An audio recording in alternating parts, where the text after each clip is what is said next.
We're going to be looking at the collision theory, uh, topic 6.2.1, and as you all know, temperature is proportional to the kinetic energy.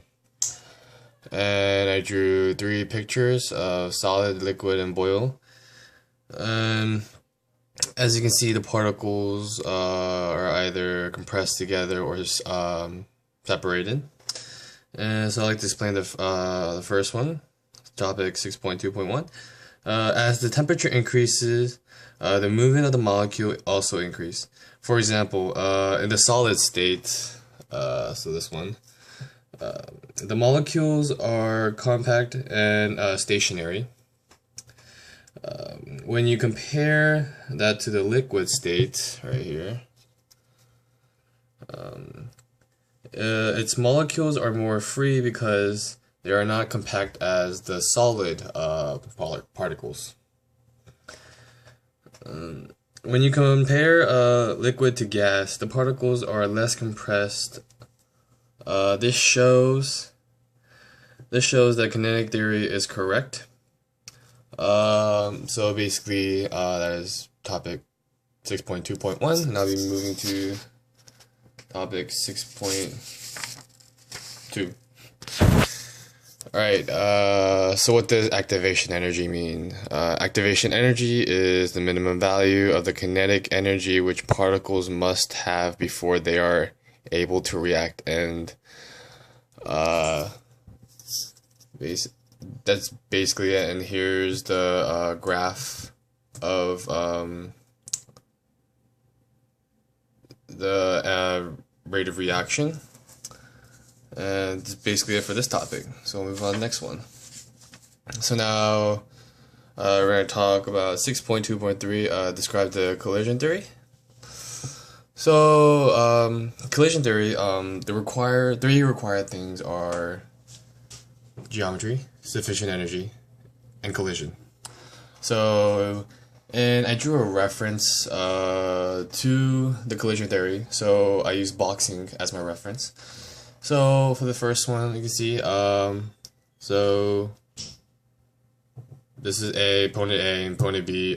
So when they're sparring, opponent A has, when he throws a punch to KO him, he has no collision, but he has correct geometry and sufficient energy. But still, that does not KO him because he did not have all three of the major parts for his opponent to be KO'd. So look at the next one. So the next person throws 2 newtons of force. He has correct collision, correct geometry, but not enough energy. Therefore, he does not KO him.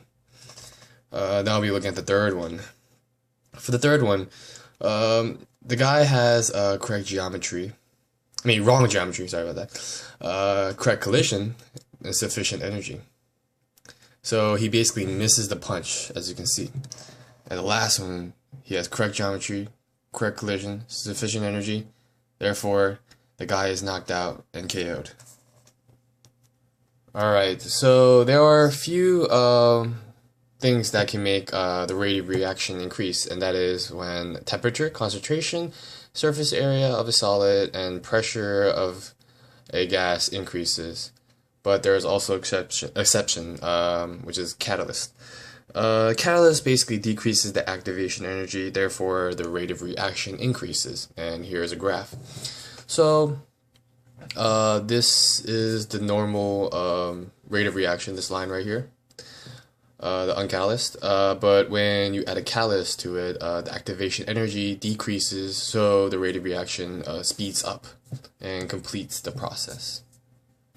So, as I said earlier, when increasing the concentration, the rate of reaction also increases. I wasn't able to draw a picture because I'm pretty sure you guys will know what the process is. But I showed, I drew the surface area, and these are sugar cubes. And the bigger the particles, the bigger the particle is, then the rate of reaction will slow down. But when it becomes a powder, when the sugar cubes become,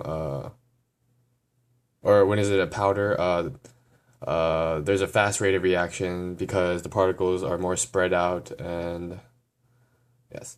Um, Now I'll be looking at pressure, which is very important. So this is an example of a pot. So when you close the lid, pressure will increase. Therefore, the rate of reaction will increase.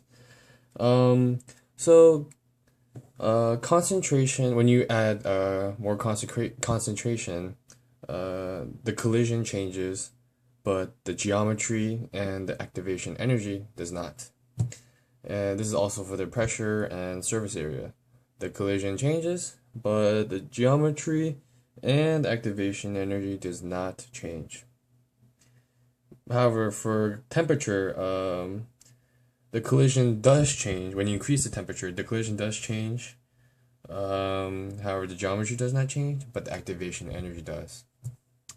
Because the energy is greater than the minimum amount it needs in order for it to react. Now, for catalyst, as we all know, catalyst, referring back to this one right here, it decreases the active energy, therefore, the rate of reaction increases, and yes, that's it. Thank you.